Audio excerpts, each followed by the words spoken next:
मेरा मानना है कि सत्य एक पथहीन भूमि है और उस तक किसी भी मार्ग, किसी भी धर्म द्वारा नहीं पहुंचा जा सकता, किसी भी संप्रदाय द्वारा।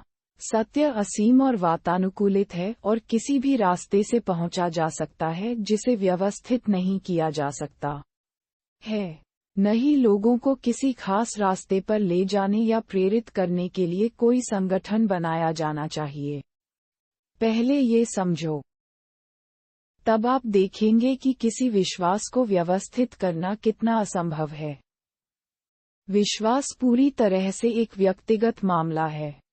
आप इसे व्यवस्थित नहीं कर सकते और इसलिए आपको इसे व्यवस्थित नहीं करना चाहिए। यदि तुम करो, ये क्रिस्टलीकृत हो जाता है। मृत, यह एक पंथ बन जाता है, एक संप्रदाय, दूसरों पर थोपा जाने वाला धर्म। दुनिया भर में हर कोई यही करने का प्रयास कर रहा है। सत्य को संकुचित कर दिया गया है और जो कमजोर हैं उनके लिए एक खिलौना बना दिया गया है। उन लोगों के लिए जो केवल क्षणिक रूप से असंतुष्ट हैं। सत्य को गिराया नहीं जा सकता, बल्कि व्यक्ति को उस तक चढ़ने का प्रयास करना चाहिए। आप पहाड़ की चोटी को घाटी में नहीं ला सकते। यदि तुम पर्वत शिखर पर पहुंच जाओगे, तुम्हें घाटी से गुजरना होगा। सीढ़ियां चढ़ो, खतरनाक चट्टानों से नहीं डरते। संगठन आपको स्वतंत्र नहीं बना सकते या आंतरिक मनुष्य का विकास नहीं कर सकते।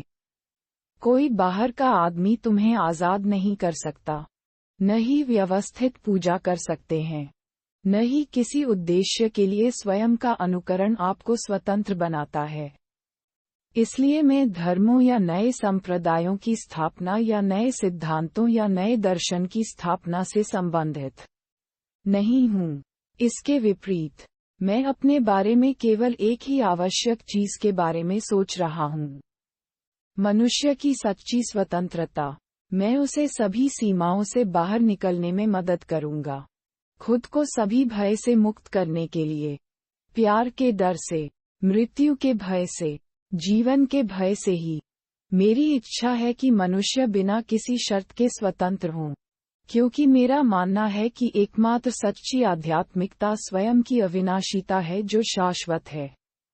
ये तर्क और प्रेम के बीच सामंजस्य है। वह सर्वोच्च वास्तविकता है। वह ही जीवन है। सच्ची पूर्णता, स्वयं का सामंजस्य।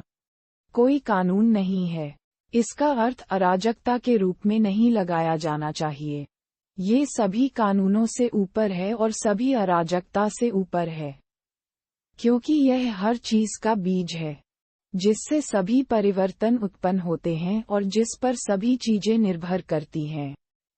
यदि आप स्वयं का सामंजस्य चाहते हैं जिसमें ये सत्य है, और स्वयं की वह स्थिरता जिसमें सच्ची रचना है, आपको उस स्वयं की परवाह करनी चाहिए जो प्रत्येक में रहता है और केवल उसी स्वयं की चिंता करनी चाहिए। उस शाश्वत संतुलन के निर्माण में सत्य का प्रकटीकरण निहित है। बिना समझे, मन और भावना के बीच संघर्ष भय पैदा करता है। यदि आप वह सामंजस्य स्थापित कर लेंगे, फिर पूजा, प्रार्थना, मध्यस्थ, आराम की तलाश अनावश्यक है। आपको इसमें स्वाभाविक रूप से आना होगा, जैसे एक स्पष्ट सुबह में फूल खिलता है। मन और हृदय एक ही पदार्थ के हैं, और तुम्हें उस पदार्थ की शुद्धि पर ध्यान देना चाहिए और उस पदार्थ को बनाना चाहिए जो विचार है, जो प्यार है, अविनाशी। जिस क्षण विचार में मन द्वारा अलगाव उत्पन्न हो जाता है, सीमा है और इसलिए दुख है। जिस क्षण प्यार में व्यक्तिगत पसंद और नापसंद का निर्माण होता है, सीमा है और इसलिए दुख है। मनुष्य के मन और हृदय को सीमाओं से मुक्त करने के लिए स्वतंत्रता भ्रष्टाचार खुशी है।